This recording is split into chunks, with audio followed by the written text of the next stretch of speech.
This week's portion tells us the story of Noach. After the flood, says the Torah, Noach planted a vineyard.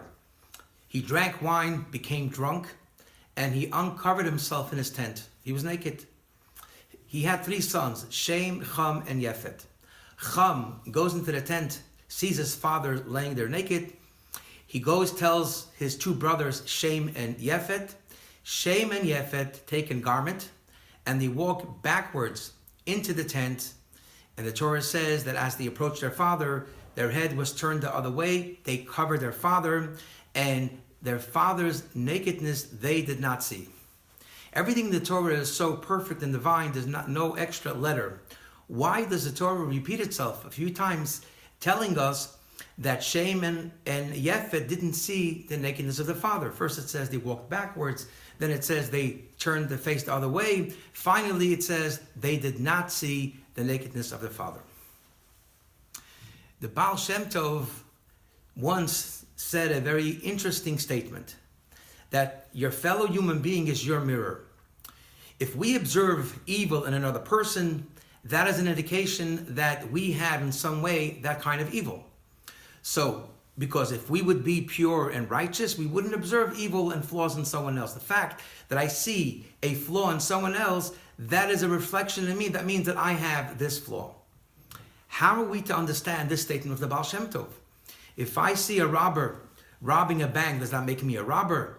If I see someone abusing children, that makes me an abuser. How could we understand this statement? And the answer is that there are 2 ways of observing negativity in another person. One, we see the negativity and we say that defines the person. The person is a horrible, evil person, and we obsess about it and we dwell about the person's evil and bad behavior. It consumes us. And the second way, we see evil or a flaw in another person and we say, okay, what could we do to help? Do we have to protect ourselves, to protect someone else? Could we help that person or not? The focus is not on the evil. That's the other person's problem. My focus is there anything I need to do about it? And that is what the Baal Shem Tov is saying. That if you observe negativity in another person, you become obsessed, you're consumed with it, that person, you think about the person's negativity and bad traits, that is an indication that you yourself in some way have this negativity, because if not, why would it irritate you so much? And this is what the Torah is teaching us, that Cham, says the Torah, saw the nakedness of his father, not only physically, but in his perception. He was dwelling on his father's inappropriate behavior because he himself suffered from those shameful traits and behavior. But Shem and Yefet, says the Torah, did not see the father's nakedness, meaning that in their perception, they did not focus on the bad behavior of the father.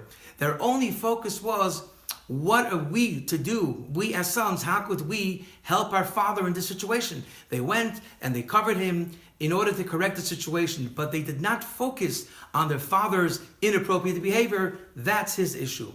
And that is a great lesson in psychology that the Torah is teaching us. When we deal with difficult people, we should not get consumed and entangled in that person's negativity and difficult traits. Rather, is there anything I can do to help? Do I have to distance myself, and so on and so forth? But not to dwell and not to be consumed about someone else's problem. It's their problem, not yours. Have a wonderful Shabbos.